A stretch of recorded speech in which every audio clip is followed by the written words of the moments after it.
Hello and welcome to the France 24 interview. On April 23rd, the Palestinian arch-enemies Fatah and Hamas signed a reconciliation agreement. There have been several deals before, they never worked out.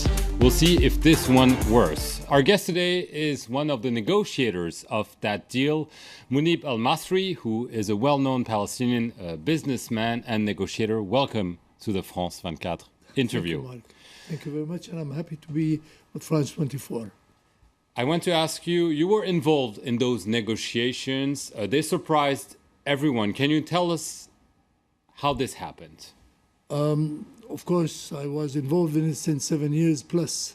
7 years ago, it took a long time, but finally we did it because the Palestinians they will overcome all difficulties. This time we did it.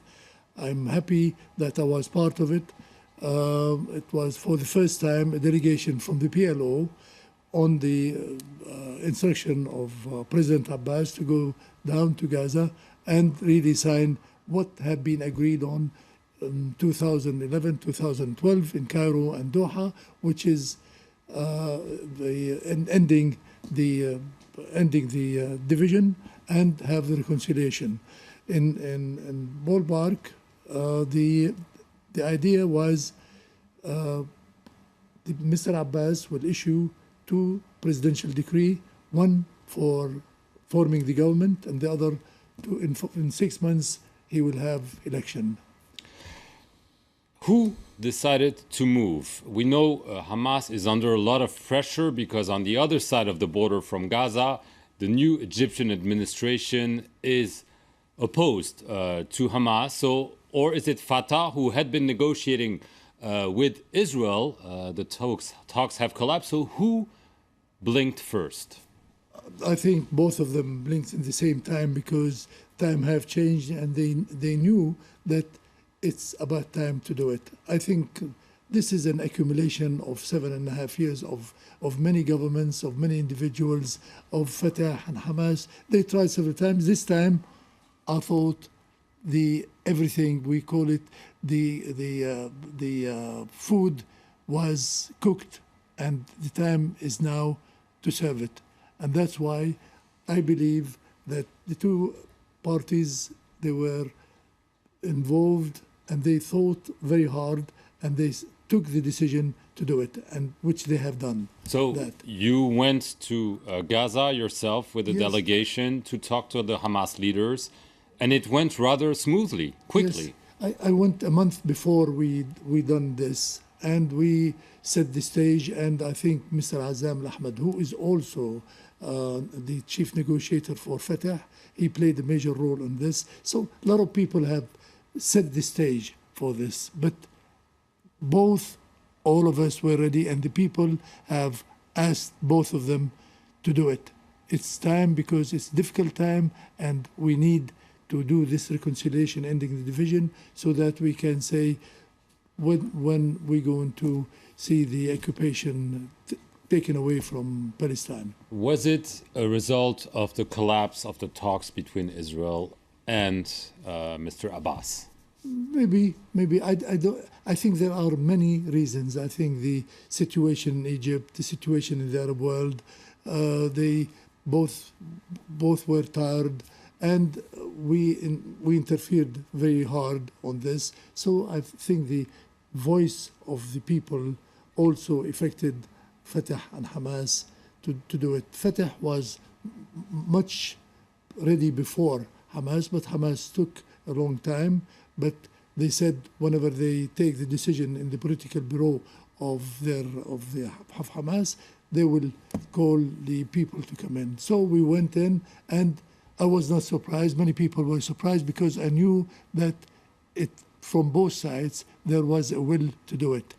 However, we'll have to see if a government is formed, if the long overdue elections will take place. Yes. But there are immediately some differences in how to interpret a few key elements. For instance, the renunciation to violence, the recognition of Israel, and the recognition of prior agreements between the Palestinian Authority and Israel. Hamas has always said no, and again, through the voice of its deputy leader, Musa Abu Marzouk, said it would not recognize Israel. How do you reconcile this? Will Hamas renounce violence and recognize Israel? Well, let's take one by one, Mark. I mean, the will was there to do it. So we have done it now. We have a signed agreement. Now, Mr. Abbas, in the next few days, he will sign the two decrees. One, to form the government. Already, the government in Ramallah have resigned, which is a good sign to show that it's serious. So, Mr. Abbas, our president, Mr. Abbas, will sign the decree for forming the government. So the government would be independent from technocrats, independent government, that they will both will agree on the persons of this government.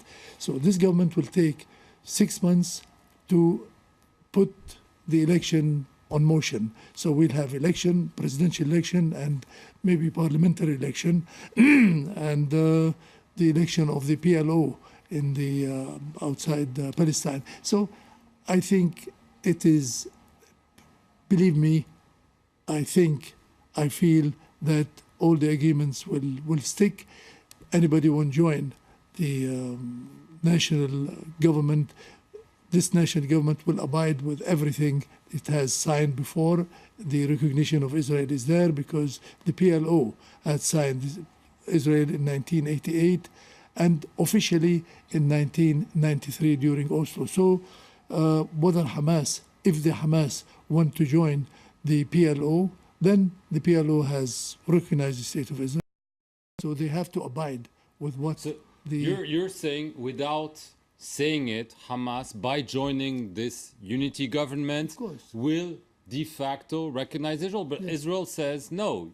To Mr. Abbas, it cannot deal with Hamas because Hamas wants the end of Israel. No, this is not true because Israel had signed a truce agreement with them 2 years ago with Hamas, and they didn't consider them as terrorists. They have signed with them a truce agreement. But Israel has to realize that Hamas is a very important part of the Palestinian political system. They are very important for the Palestine government. So we cannot make a different deal of Fatah or PLO without Hamas. It's very difficult to make a deal with the state of Israel. But doesn't this, if it sticks, this agreement? It will stick. I see you're optimistic, but isn't it dooming even more the negotiations with Israel? Because Israel says, especially the government of Mr. Netanyahu, will not negotiate for sure with such a Palestinian political system. Yeah, well, it's too bad for Israel because they did the same thing with Arafat at one time and they negotiated with Arafat and they made Mr. Rabin and Mr. Arafat shook hands in the Rose Garden and they made the deal on Oslo. But Israel is trying to create some problems. They will say, Mr. Abbas, you don't control the whole country because you are divided. And when he put the two countries together, we cannot do it because you are dealing with the terrorists. So what does Israel want?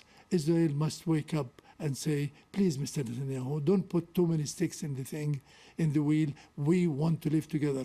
We have a problem. We have to find out how can we solve it. And I think bringing Hamas into the fold, bringing Hamas, this reconciliation is excellent for Israel, is excellent for the area, and it's excellent for the world because it is something needed to be done. On the Israeli-Palestinian negotiations, John Kerry did an intensive shuttle diplomacy. It went nowhere. Did he hope too much? No, he did not hope too much. I think he was let down by the Israelis. Not by the Palestinians? Not at all. I think the Palestinians, we have a partner with Mr. Abbas. I'm sorry to say, Mr. Netanyahu is not a partner. He has not yet realized in his mind that he wants to make peace with the Palestinians. If he does, we must show us a map to say where is the Israeli border. He must show us a map, where is our border, because we say we want a state on 1967 border, which is the West Bank and the Gaza, and East Jerusalem as its capital. He has to come to the senses because without it, no Palestinians will accept. And we want to take this page away. We want to settle the differences between us and Israel, and we must look at future, that our grandchildren want to play together. We want to find, we have a problem, of course. This problem needed to be solved, and it takes the strong one, Israel, to say, yes, I would like to see a good partner, a good neighbor in Palestine. But till now, they haven't done it. And you see the ministers in Mr. Netanyahu's government, they don't care at all to have a peace with the Palestinians. And he has a problem. He is a prisoner of his coalition. Mr. Abbas is a partner, but we don't have a partner in Israel. Very quickly, if the US decides to retreat, does it mean those talks are doomed? Or could there be direct talks that might be more efficient than with a US mediation? No, I think Mr. Kerry did a very good job. I think we find him determined, and we appreciate all his work. We appreciate what Europe is doing. We need to rejuvenate the talks. Mr. Abbas said we are ready to do it. If Israel do two things, they have to stop building settlements, and they have to agree that there is a 1967 border. We must know this. Palestinians want freedom, they want integrity, and they want their independence. It depends completely on Mr. Netanyahu. I would say, Israel, please wake up before it's too late for you to wake up. Munib Al-Masri, thank you very much for your comments on this reconciliation deal and on the future of Israeli-Palestinian talks, if there is any. Thank you for watching this edition of The Interview here on France 24.